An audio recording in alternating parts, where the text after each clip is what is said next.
the thing we wanted to see the most was that first period speed, and that was the best part of our game offensively. Really, really quick in that game.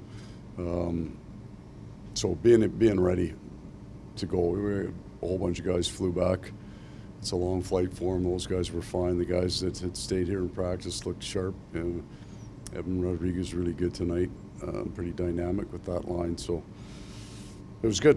What do you think was working so well for Well, there's an awful lot of speed on the one side and some great hands on the other side, and I thought the three of the guys just played off each other really well, found holes, supported the puck, and made some good plays. Bob's obviously going to play a lot of hockey down the stretch. How great was it to come out of the break looking like that? Yeah, and it was a tough start, not in terms of, he didn't get much action. The first shot was an icing on a penalty kill, and that's going to happen. Some dynamic players on the other side, then you break away and have to come back and make another save on that. So he certainly had some big saves that he had to make, and he did, but it's tough when you sit for a long time. He's been off for 3 weeks. You'd almost like a big shot first period for him to get him back into it, but he's always been able to do that for us. Sit for a while with not much, and then be real sharp. Did you expect them to kind of come out firing like that, early in the game? You're hoping,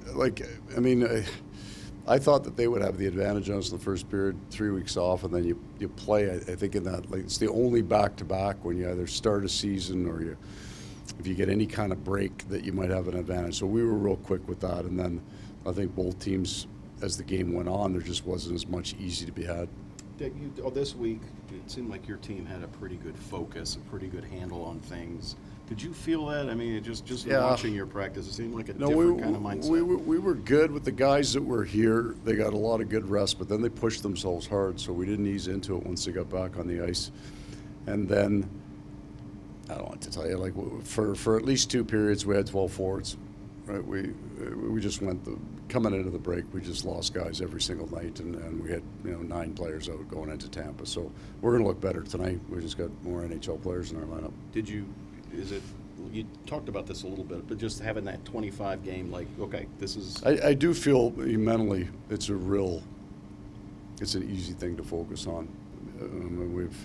It's not even distractions when you get 4 Nations year, an Olympic year, your schedule, everything is out of your kind of control. Your schedule is completely different. We obviously had so many injuries that affected us, and I think the normal distractions that come from winning. But now this is nice and clean for us. Paul, you said the other day that it's 25 one games Yeah. the rest of the way, and that there's no time to lament losses, no time to Right. celebrate wins. But can one good performance lead to another? Is there Well, any carryover? We'll have you've got guys coming back to the rink feeling about where their game is. Sam Bennett was fantastic tonight, flying back from Italy. I thought that he was really dynamic up front. So they just get to come back to the rink tomorrow feeling good, and we don't have a whole bunch of areas that we got to clean up after a 3-week break. So especially early in that game, we were structured pretty well. Okay, guys, see you tomorrow. Thanks, Paul.